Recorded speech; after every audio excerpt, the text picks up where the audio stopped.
ई zone Marathi education channel पर आप सभी का स्वागत। विद्यार्थी मित्रों, आज हम जानने वाले हैं इस live streaming recording lecture Hindi grammar का जो sequence live streaming recording lecture है, इसमें हम जानने वाले हैं कि वाक्य किसे कहते हैं, वाक्य क्या होता है और वाक्य किसे कहते हैं, वाक्य की परिभाषा क्या है, वह आज जानने वाले हैं। सार्थक शब्द या शब्दों का वह समूह जिससे वक्ता का भाव स्पष्ट हो जाए उसे वाक्य कहते हैं। यानी सार्थक शब्द या शब्दों का वह समूह जिससे वक्ता का भाव स्पष्ट हो जाए उसे वाक्य कहते हैं। वाक्य के दो अंग होते हैं। पहला होता है उद्देश्य। वाक्य में जिसके विषय में कुछ कहा जाए उसे उद्देश्य कहते हैं। जिसके विषय में कुछ कहा जाए उसे उद्देश्य कहते हैं। जैसे बच्चे खेल रहे हैं, मैं बैठा हूं। इन वाक्यों में बच्चे और पंछी डाल पर बैठे हैं, इस पर विषय में कुछ कहा गया है। अंत यह शब्द उद्देश्य है। बच्चे और पक्षी क्या है? पंछी उद्देश्य है। यह लाइव स्ट्रीमिंग रिकॉर्डिंग लेक्चर आप ई जोन मराठी एजुकेशन इस चैनल पर देख रहे हैं। विद्यार्थी मित्रों, इस चैनल पर देख रहे हैं, आप सभी ने इसे सब्सक्राइब नहीं किया हो तो सबसे पहले सब्सक्राइब कीजिए, लाइक कीजिए, शेयर कीजिए अपने फ्रेंड्स को।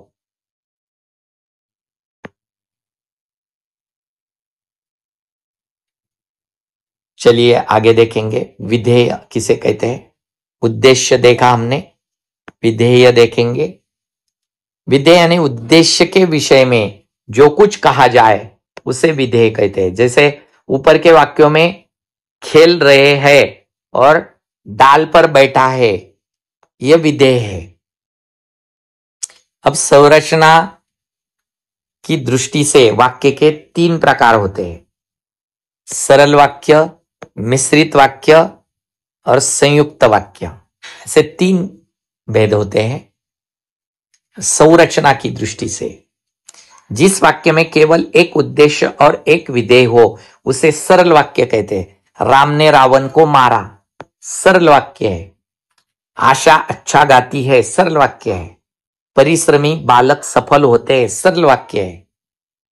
ऊपर के वाक्यों में राम, आशा, परिश्रमी, बालक उद्देश्य है और वाक्यों के शेष भागों का विधेय कहते हैं। शेष भागों का क्या कहते हैं? विधेय कहते हैं। यानी राम, आशा, परिश्रमी, ये सभी क्या है?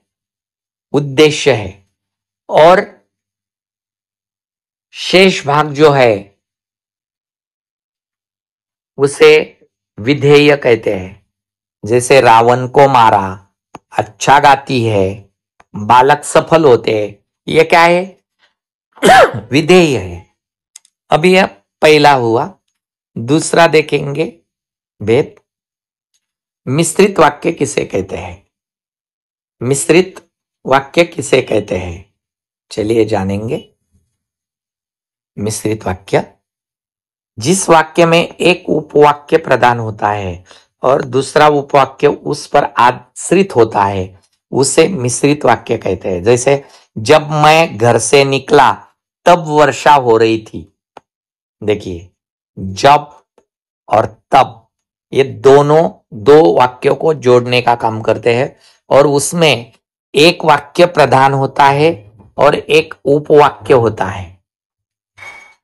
देखिए, यदि तुम आओगे तो हम भी चलेंगे, वह काम हो गया जिसे करने के लिए आपने कहा था।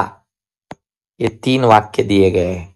मिश्रित वाक्यों की मुख्य पहचान यह है कि उनमें जब तब, जो जितना, जहां, जैसा कैसा, यदि, क्योंकि आदि योजक अव्यय में से किसी एक का प्रयोग किया जाता है।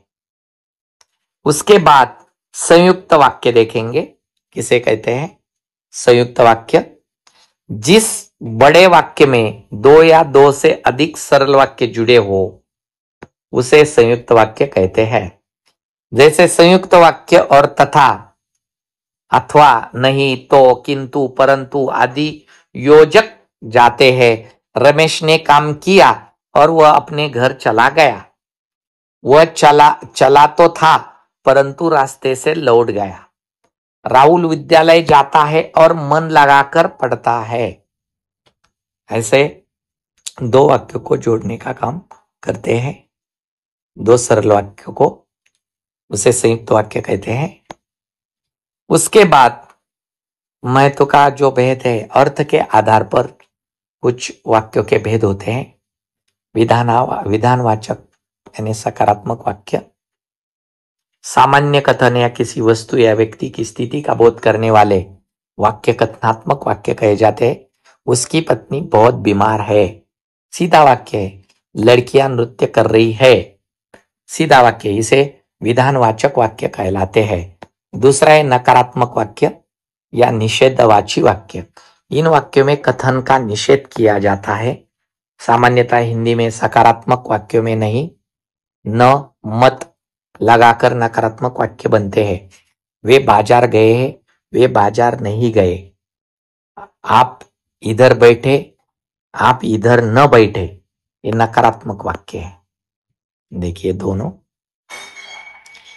आज्ञार्थक या विधिवाचक वाक्य, जिन वाक्यों में आज्ञा, निर्देश, प्रार्थना, विनय आदि भाव प्रकट होता है उसे आज्ञार्थक वाक्य कहते हैं। निकल जाओ कमरे से बाहर, सारा सामान खरीद लाना, आज्ञा की है। अब देखिए आगे प्रश्नवाचक, आगे का भेद।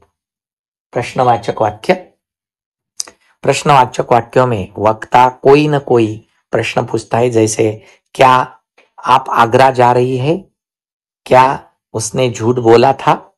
प्रश्न पूछा है यहाँ पर।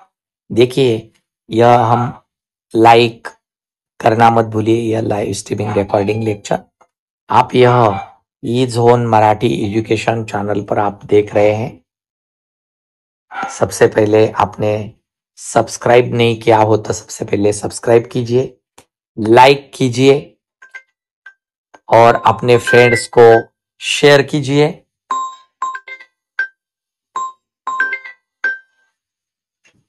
शेयर करना मत भूलिए अपने फ्रेंड्स को। तो सबसे पहले आप देखेंगे, पहला ये हम जानने वाले दूसरा भेद है इच्छावाचक वाक्य, आगे का। यानी इन वाक्यों में वक्ता अपने लिए या दूसरों के लिए किसी न किसी इच्छा के भाव को प्रकट करता है, उसे इच्छावाचक वाक्य कहते हैं। जैसे उदाहरण के तौर पर हम जानने वाले हैं, तो हम वही जानेंगे। आज तो कहीं से पैसे मिल जाए, आपकी यात्रा शुभ हो, इच्छावाचक वाक्य है। संदेहवाचक, जिसमें इन वाक्यों में वक्ता प्रायः संदेह की भावना को प्रकट करता है। जैसे, शायद आज बारिश हो रही हो सकता है आज धूप न निकले, यह संदेहवाचक है।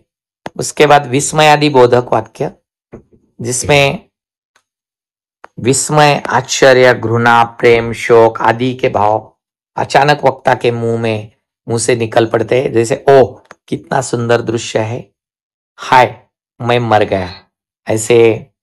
उसके बाद अगला जो है वह है संकेतवाचक वाक्य। इन वाक्यों में देखिए, इन वाक्य में किसी न किसी शर्त की पूर्ति का विधान किया जाता है, इसलिए इनको शर्तवाची वाक्य कहलाते हैं। यदि तुम भी मेरे साथ रहोगी तो मुझे अच्छा लगेगा, वर्षा होती तो अनाज पैदा होता, यह हमने जाना है। तो आप सभी ने यह लाइव स्ट्रीमिंग रिकॉर्डिंग अंत तक देखा। आप सभी को मेरी ओर से धन्यवाद।